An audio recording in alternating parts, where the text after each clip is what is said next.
iPhone 13 on us for every customer. Current, new, everyone. To show the love.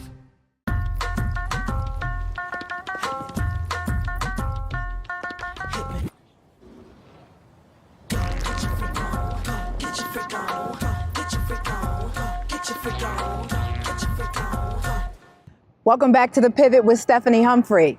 Black Lives Matter Plaza, White House in the background, a place where a lot of decisions are getting made right now about the future of this country, our money, defense, civil rights, justice, everything. A lot of uncertainty floating around all of the decisions that we make on a daily basis. And especially if you're looking to pivot, you might not be so sure about whether or not the choices you're making are the right ones for you at the time. So that's what we're going to talk about today.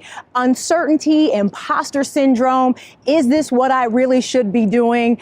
I have a little bit of uncertainty around this very show, if I can be honest with you. I wasn't sure I wanted to be so vulnerable, but Roland said people need to know, and so I am here to help the people. We have Dr. Brandi Baldwin as our guest today. She is the CEO of Millennial Ventures and a leadership, diversity, equity, inclusion expert, and she's going to help us understand how to deal with that uncertainty when it comes up in our lives and some tips on how to fight imposter syndrome. Stay tuned.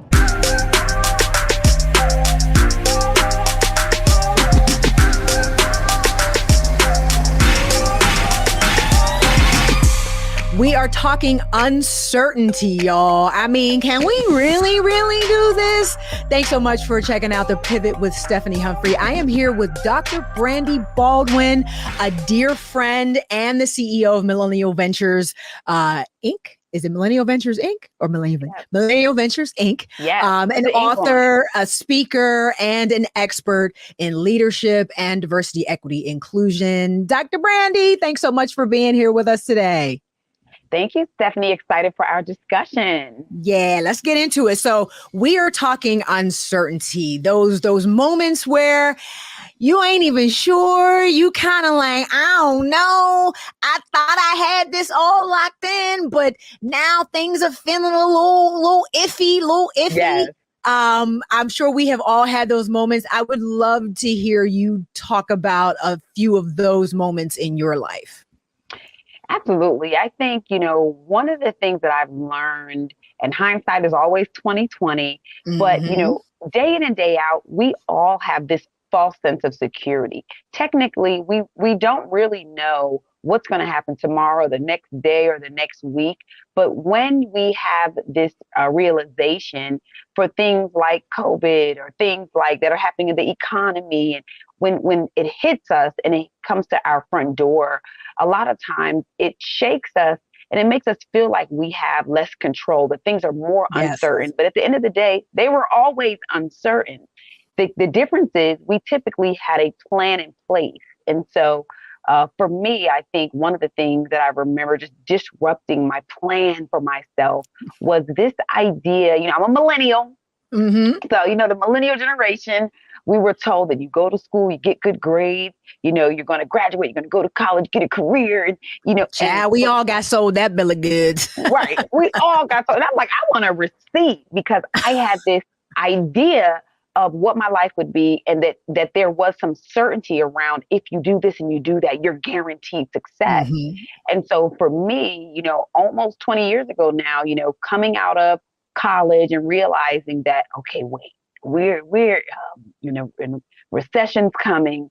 I'm actually have a lot of degrees, but I am not feeling worthy. I'm not feeling really confident. The world is saying that I should be feeling successful, but inside I'm not. And so it's one of those things, particularly I think with high achievers. Like I'm a recovering overachiever and high achiever. But are you recovering though? I mean, for real, like don't forget I know you. I'm like, are we recovering? Okay, you know what? Truth be told, let's just say Stephanie you're in Humphrey, recovery. Here's the thing. I love that you pointed that out. I am high achieving with better motives. Before, I was high achieving because there was something that I was missing, because I didn't feel like I was worthy, because I felt like the degrees and the accolades and the awards and the accomplishments would actually build up my identity. Now I'm actually able to strive and able to achieve as a result of having a cohesive and fully formed and authentic identity. So rather than me doing the thing to build up my identity, I had to get my identity tight. Now I'm able to do the things I always wanted to do. So it's the motive that's different, not the outcome. I love it. I love it. You just said a whole word right there. Listen, you got to already know who you are, or all of that other extra stuff ain't going to make a bit of difference. It is not going to change who you are on the inside if you haven't already done that inner work. And I think that's where a lot of the uncertainty can come from, is when you don't have that, you're not grounded in a stable sense of self. You know, when you're like, when there's that inner turmoil, that manifests itself into, well, I don't know if this is going to work out, because you don't know if you're good enough to make it work out. Well, I don't know if I'm going to get this gig, or I don't know if this business is going to fail or not, because you still don't know if the vision is solid. You know, was this plan even the plan I was supposed to have in the first place? You know, has my mindset been on the right things and focused on the right things? So all of that uncertainty really starts on the inside, and if I'm hearing you correctly, and kind of manifests in, oh, well, the economy is bad right now, so maybe this might not be the best time for me to do this, or COVID got me all jammed up, so that's why I didn't succeed at this thing. Like, it ain't necessarily those external factors, you know what I mean? It was what was happening. I mean, now don't get me wrong, like, if the stock market crashes and you lose all your money, you know, things might go left. However, I think by and large, if the inside ain't right, you know what Lauren say? How you gonna win if you ain't right within? Not a bar. That's a whole bar right there. She said it. We should have been listening. We hear you, Miss Lauren. We hear you. That was on the first real album. Come on now. But you know what? One of the things to what you're saying is, you know, part of it is this idea. People have to understand that either you trust that everything's going to be okay, that you trust that you can figure it out, that everything's figure outable. We're all having different experiences. And this is what threw me off and it helped me to get a light bulb moment. It was that in this space and in this place with whatever it may be inflation, it may be, for me, it was during COVID-19, where I really realized that different people were having totally different experiences with the same circumstances.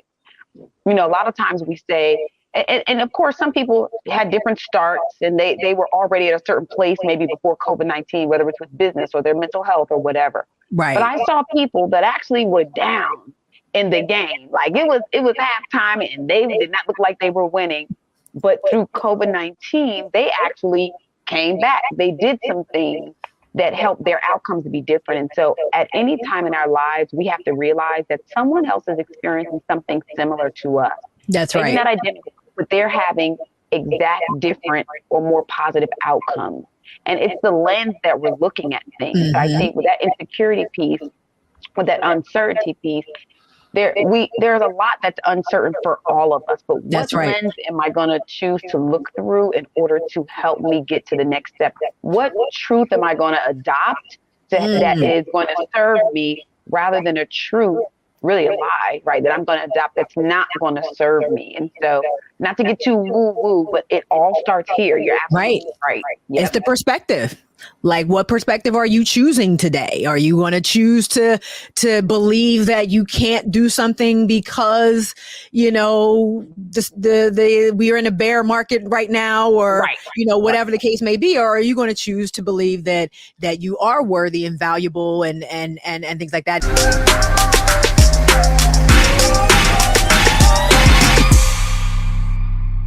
Love our new Alexa. It's a Buick. Yeah, Alexa. Buick. Alexa. It's a Buick. It's an Alexa. It's a Buick.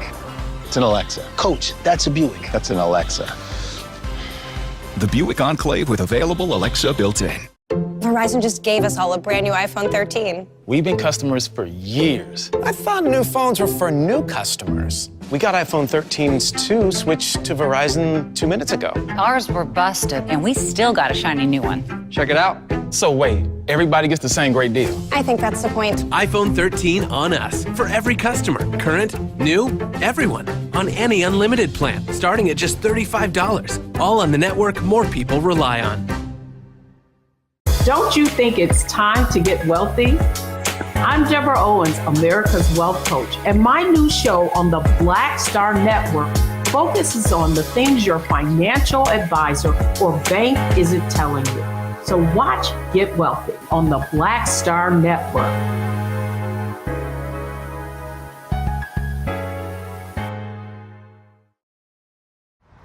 How about sushi? I just had sushi for lunch yesterday. How about tacos? Automatic emergency braking, one of 6 advanced safety features standard on every 2022 Chevy Equinox. Find new technology. Find new roads. Chevrolet.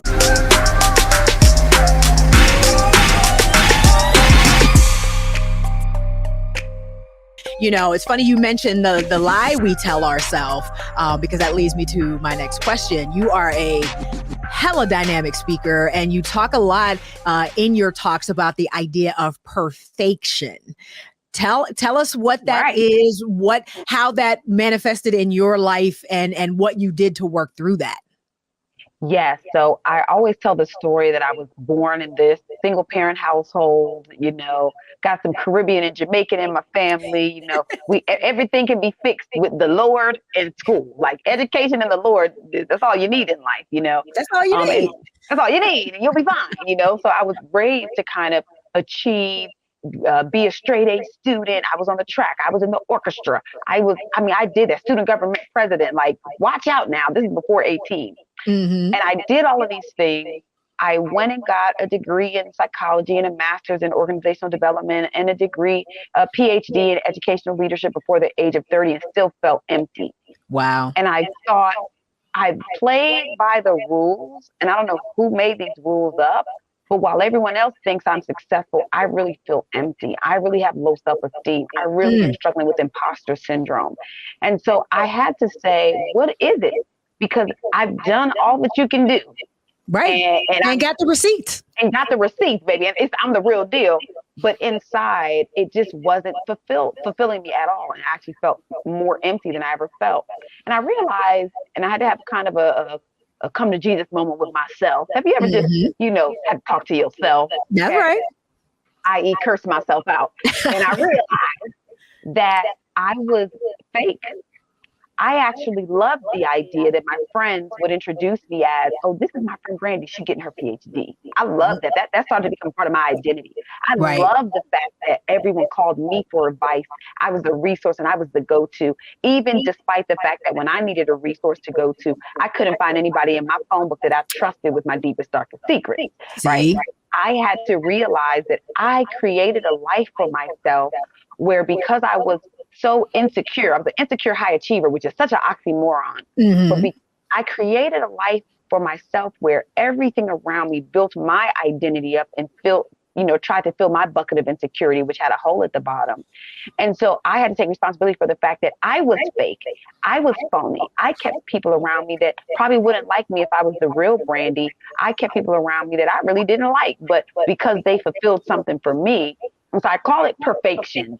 Right. And I tell people, with my degree in psychology, I can make up and coin stuff. That's right. And I'm going to do it. Okay. And it's this thing that we do, particularly women, I think more so than men, where we pretend like things are perfect on the outside, but we're really faking it. And we all do it for each other. And so what I realized was I'm actually going to be courageous enough to be my real self. And when I did that, I actually was rejected by the fake people that I had around me that really didn't like the new me. I actually lost relationships. I actually went through a divorce. I actually decided to be okay that in this life, the one life that I have, I'm with the uncertainty, with what I don't know that's going to happen tomorrow. One thing I do know is I'm going to be real. And I'm going to not be so thin-skinned and so fragile about people who, if they're right not to, I may not be their cup of tea. That's okay for me. And it started with family. It Right. started with, I mean, and it's tough. Don't it always start there though? Don't it always? Listen, sometimes some hard decisions got to be made and some hard conversations have to be made with people that are the closest to you, about how things are going to work and the boundaries that need to get set and all of that. And they expect us to show up in a certain way. And so I said, rather than me, because here's the thing, I was a different person around different people. Oh, when I'm around certain family members, I reverted back to little old Brand. Then when I'm in certain groups, and I'm Dr. Brandi Baldwin. And then when I'm in another group, and I was like, look. And that's not sustainable. That'll drive you crazy. You got split personalities, and that just contributes to the uncertainty because you don't really know who you are. And you have to be all these different things to all these different people. How can you ever be sure that you actually have what it takes to achieve that vision or to do whatever it is you set out to do? Yeah. And it's during the quiet times. I was so all over the place with expectations and trying to keep up with everything that I only was happy by myself. I was like, I just want to be by myself. I don't really want to be around people. I was like, I'm not mad at that, to be low key. I still love some quiet time, some me time. Right. But I think that, for anyone that's struggling right now with getting back on track, trying to find their footing post-COVID, we got the Great Resignation going on. We have a lot of people are making some life-changing decisions. Absolutely. Make sure you're making the life-changing decisions for the betterment of your future. I had this moment where I thought, not to be morbid, but I pictured myself at the funeral and I said, all these fake people gonna show up to my funeral and fake act like they were supportive and fake pretend like, I'm so great, but I know the true story of how. And they wouldn't even be able to tell a true story about who you were because they don't even know.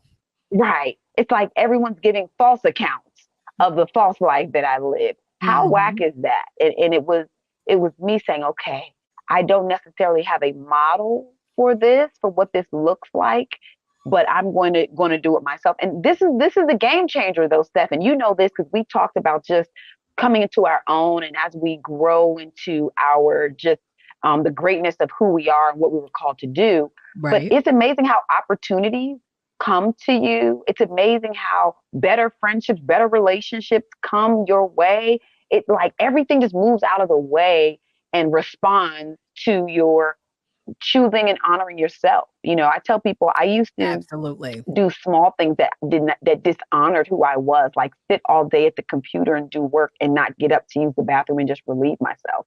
Like not just get up to just eat a snack. But then I'm wondering why people disrespect me. I'm wondering why I'm frustrated with certain relationships. Well, you don't even honor yourself in the small ways. That part. And so how is anyone else going to honor you? I could talk all day, but Girl. I'm just saying. That, I mean, again, just a whole word. And it just speaks again to the fact that, we are all going to have those moments when we feel uncertain, when we feel, unworthy, where we don't know what's going to happen next. But a lot of alleviating that starts with the internal work and not looking at, waiting for outside conditions to change or get better or be perfect or, whatever, like the outside environment doesn't need to have as heavy an influence on how you move as people tend to give it. Yeah. At the end of the day, when you change, the environment around you changes. Amen. Change your energy. You change all the energy around you. Yes, that's physics. That's exactly. Physics. That's like literally science. It's a universal principle and law that we can't break. It's as strong as gravity. It's like, wow. When you put on a different lens, I have like 15 different pairs of glasses, right? I think of life like, what lens am I choosing to put on and look through? How am I willing to look at this situation as an opportunity, even if it doesn't feel right? And the other thing is, talking about feelings real quick, we cannot live our life and make decisions and choices based on emotions. It's okay to be emotional. Now I be curled up in the fetal position once a month in my closet, booing and crying, Lord, right. But and that's just the purge. But then you blow your nose and wash your face and get back to business with some things that make sense.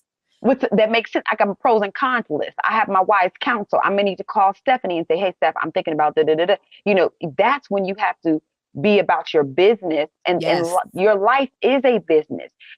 Treat yourself and everything around you as serious as you would your business or your career. But we do certain things for our employer and for our 9-to-5 or for our business that we don't even do for ourselves. We have accountability and quality assurance and protocol and processes for our workflow, but you don't have that for your life flow.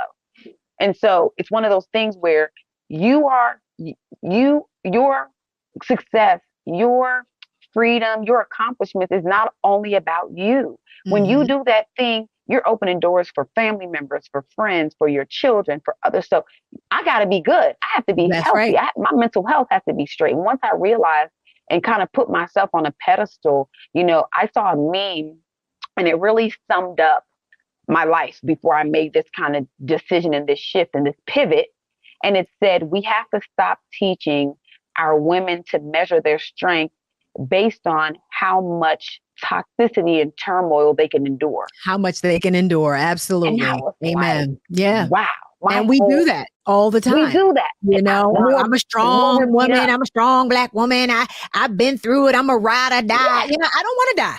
I don't want to ride or die. The ride, why does the ride have to include that? Why can't I be a thrive and fly? You know what I mean? Instead of a ride or die. We're going to be a thrive and fly. Okay. Hold on, Patti LaBelle. Hold on. Yes. You don't have to always be suffering and sacrificing. To measure your strength and to prove your worthiness to other people. I love that so much. And once you get clear on identity and get clear on how you can best take care of yourself, you find and get clear on the plan, you find that a lot of that uncertainty actually goes away. It's funny how that works, right? It melts away. Because you're not looking for things to be certain without, because you're certain within. Amen. You know that it doesn't matter what happens, you're going to show and be consistent. I have just a set of values and things that I do that it doesn't matter what the outside is. I know I'm not going to be flaky. But see, sometimes people know that they're flaky. They know that they're inconsistent. They know that they actually don't do certain things or haven't taken the time to develop certain habits and skills. And so they're nervous. So they need the outside environment to be perfect for the lack of preparation that they've done for their life.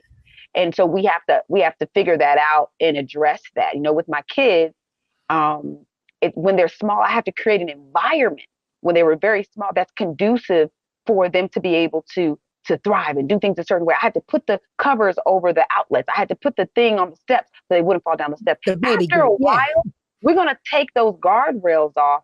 And I can't guarantee that when they go to a family member's house that they're going to have certain guardrails or an environment that I have in my home. I can't guarantee when they go to school and when they go to this event. I can't guarantee that. But what I do guarantee is my kids know when to say no. They know how to remove themselves from bad situations. They know how to call for help. They know certain things within them that regardless of what the environment is going to help them to survive and thrive. That's and right. If people can do that for themselves, then they'll find that uncertainty melts away. Absolutely. You get a level of certainty and peace that no outside external force can take away. That's so amazing. Dr. Brandi, where can people go to find out more information about you? Absolutely. So you can find out what I'm up to at drbrandi.com. It's all spelled out, drbrandi.com, podcast, speaking engagements, everything. That's the main hub. And looking forward to connecting with folks that are listening to The Pivot. Awesome. I love it. I love these interviews. I mean, y'all have all just been dropping gems and nuggets, and I am so grateful for you for being with me today here on The Pivot. Thank you, Dr. Brandi. Thank you. It is a scary world out there, y'all. There are a lot of things that we don't know. There are a lot of things to be uncertain about. And it's especially scary when you're trying to make a major transition or pivot in your life. I get it. I understand it. But the thing is, once you're a little more certain about who you are and a little more certain about why you want to pivot, it makes the uncertainty a little less. So that's what you want to do first. You want to know who you are, get grounded in your identity, number one. And number two, get very, very clear on your why. Why are you doing this? Why do you want to make this transition? Why do you even want to pivot? Why do you want to start that business or go back to school or change careers? Get very, very clear on your why, because when you have that internal certainty, a lot of that external uncertainty starts to go away. Also, start thinking about a plan. You don't have to have it all together just yet, and we're going to talk about plan in a future episode, but just start thinking about a plan to get prepared. Start writing some stuff down. Start, looking at it every day and just letting that sort of sink in and internalize inside you. That'll help with a little bit of that uncertainty as well. Sometimes, y'all, you're just going to have to do it scared. You're going to have to do it even when you don't know what's coming next. Even when you don't know what's just around that corner, even when you don't know if it's gonna work out. Sometimes you just have to do it anyway and step out there on faith, as they say. But also, a quick tech tip, when you're feeling especially uncertain and anxious, log off for a little while. Put that phone down for a little while. We tend to do what we call doom scrolling, where we sort of go down that social media rabbit hole, and that's just a good place where all the bad news gets aggregated together at the same time. So when you're feeling especially uncertain, when you're feeling especially anxious, take a little bit of a digital break and just put the phone down for a little while. This is Stephanie Humphrey, and you're watching The Pivot.